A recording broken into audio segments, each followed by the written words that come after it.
political. You recommend that a no challenge recall contract be signed between the people and those they send to represent them in government. Yeah, I do. No challenge recall contract. Yes, I do. Can you break that down? So presently, our constitution for, I think for the Senate and the House of Rep and the state assemblies actually does have that condition where you can recall a member of the House for non-performance, as an example. Yeah. So you have elected the member, they've gone for 4 years, but within that 4-year term, the community or the constituency have the right to go back into the ballot and call the person back. That procedure is there. It's been shown recently. I'm not going to go into detail. So the law does allow that. What I am proposing now is for all the work that this community group can do for themselves, raise resources, raise funds to be able to look after things, call whoever is the local government councillor, the local government chairman, call them to order in the present dispensation. They can also independently come together and say, if you're going to get the support of this committee to back your candidacy, to run as a House of Assembly member, state rep, senator, you will go into this agreement with us that if you do not deliver on these issues, on these factors that we've discussed, when you get elected, you will not challenge our ability to recall you, which means presently the recall process gets started. People do indicate their interest. It gets approved by INEC. That individual has a decision to make. The elected representative or politician can go to a court of law to slow the process down. Yeah. And challenge that process. Okay. The only way that can be challenged if such individual, such elected official signs such contract with the community will be if it is actually true that the people that signed that document is not the same people that he had the agreements with in the first place. So for example, if you sign with the committee and preemptively you've already said, I will not challenge this recall, you've entered the contract. If it now comes to the time when the committee wants to recall you, you can't challenge that committee because you already have a binding contract with them. That will be recognized in a court of law. You agree to that. But the only position that INEC might take or a court of law might take is if it's not the same committee that you agreed to, or for some other reason, the committee is being usurped by some other political interest, which you will have to prove in a court of law. So you're now bound to defend the contract assigned, not to slow down the process of recall. You also want the House of Representatives to be removed from the system. No, I don't think that's what I propose. Okay. I propose a situation where, and this is very possible, those members and those various local communities,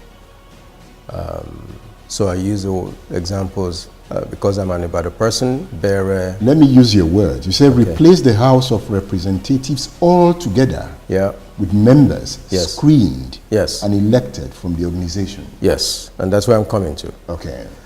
So the community in Bere or the various committees in different parts of Bere that come together on OJ and all that. So if this committee has been able to get to the point where we envision, so it's made up of trusted members. Mm-hmm. It's been able to train through talent management system as we propose in our document. It's been able to train born leaders. We can have a way where the present House of Rep members, or the present House of Rep as it is not actually political. Instead, it will be made of these trusted members that have ascended or shown their trustworthiness in the community. In such a way, the other proposal, the addition to that is they actually spend more of their time, the vast majority of the time. I think we propose about 70 to 80% of their time in the community rather than in the capital. Will they be elected? So they will still go through the process in the community where they are elected at that local community. That's what we propose. So the present House of Rep as it is now goes through the same process of election as for senators, relatively, and other politicians. But that House of Rep that we'll see will be one key factor where we elect people. Let's also remember that. When somebody comes to you or me and say, I want to run for Senate for your district, for your constituency, and you or myself or both of us vote for him, it's because we're entrusting him to be able to look after our issues.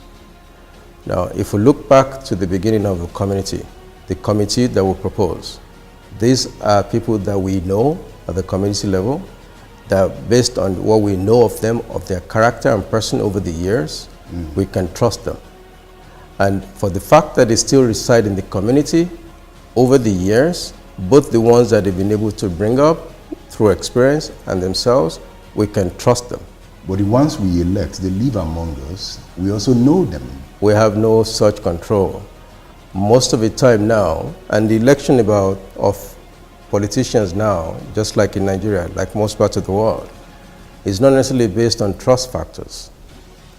It's not necessarily based on, it's supposed to be trust, character, being engaged in your community on a regular basis. You actually live there, you actually know what's going on, but we know that that's not the reality.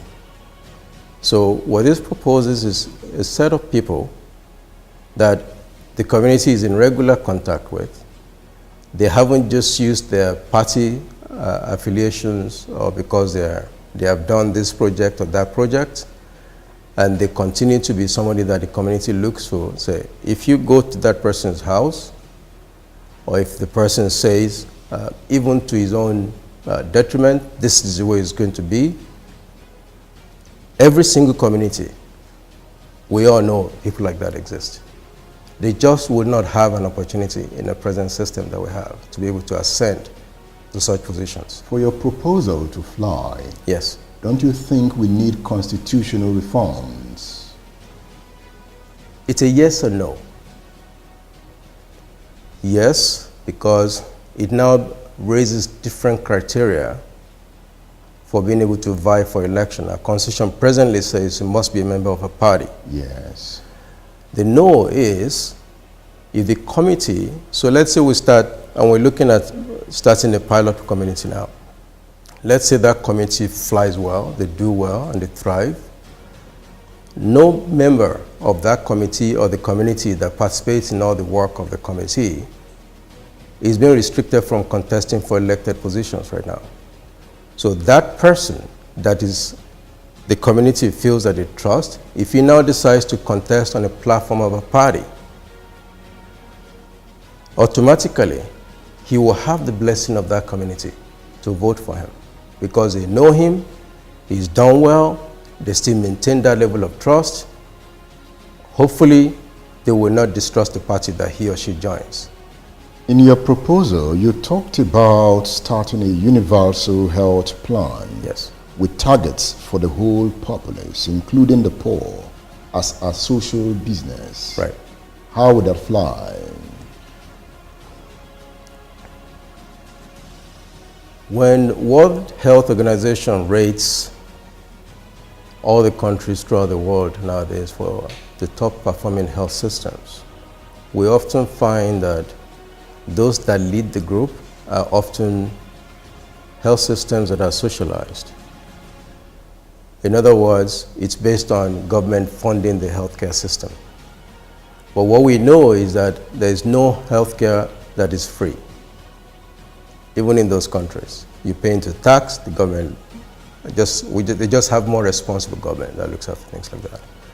So what we're proposing is to have a system where people will actually be able to set up a business themselves, register it, contribute to it, put money into it, and that company actually runs the healthcare system. So in a way, you're still paying tax, but the tax or the amount of money you're paying is actually to that company that you've registered to look after healthcare throughout the community or throughout the nation. So it is not necessarily because it is dependent on government, which is the beauty of it.